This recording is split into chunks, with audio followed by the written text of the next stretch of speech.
Maths में fail होने वाला एक छात्र अगर आगे चलकर नंबरों का उस्ताद बन जाए और उसी के दम पर करोड़ों का साम्राज्य खड़ा कर ले तो ये कहानी चौंकाती भी है और डराती भी है।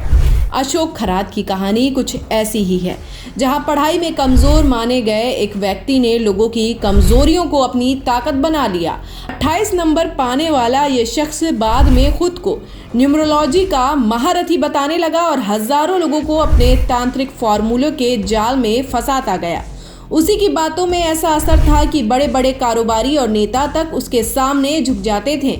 लेकिन अब वही कहानी परत दर परत खुल रही है और सामने आ रहा है यह नंबरों का खेल दरअसल डर, धोखे और दबाव का एक सुनियोजित जाल था। एक रिपोर्ट के मुताबिक जांच एजेंसियों की पड़ताल में सामने आया कि अशोक खरात ने सिर्फ लोगों को सलाह नहीं दी, बल्कि उन्हें मानसिक रूप से इस कदर जकड़ लिया कि वे उसके कहे पर हर उपाय पर लाखों करोड़ों रुपए खर्च करने लगे। उसके खिलाफ अब तक कई गंभीर आरोप सामने आ चुके हैं, जिनमें ठगी, जबरन वसूली और यौन शोषण तक शामिल है। पुलिस और एसआईटी की जांच में उसकी पूरी क्राइम कुंडली खुलती जा रही है। अशोक खरात का असली नाम लक्ष्मण खरात बताया जाता है, जो नासिक जिले के एक गांव से आता है। शुरुआती जीवन विवादों से भरा रहा और गांव से बहिष्कार होने के बाद वह बाहर निकल गया।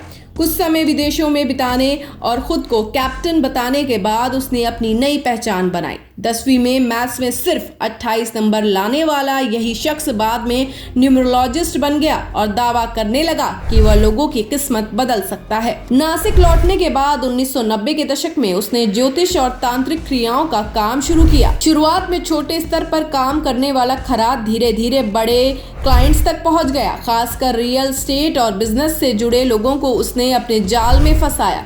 उसका तरीका सीधा था, पहले भरोसा दिलाना, फिर डर पैदा करना और आखिर में मोटी रकम वसूलना। अशोक खरात का पूरा खेल केवल ज्योतिष या न्यूमरोलॉजी तक सीमित नहीं था, बल्कि यह एक गहरा मनोवैज्ञानिक जाल था। वह लोगों के डर, लालच और उम्मीदों को समझता था और उसी के आधार पर उन्हें नियंत्रित करता था। यही वजह है कि उसके फॉर्मूले इतने प्रभावित नजर आते थे।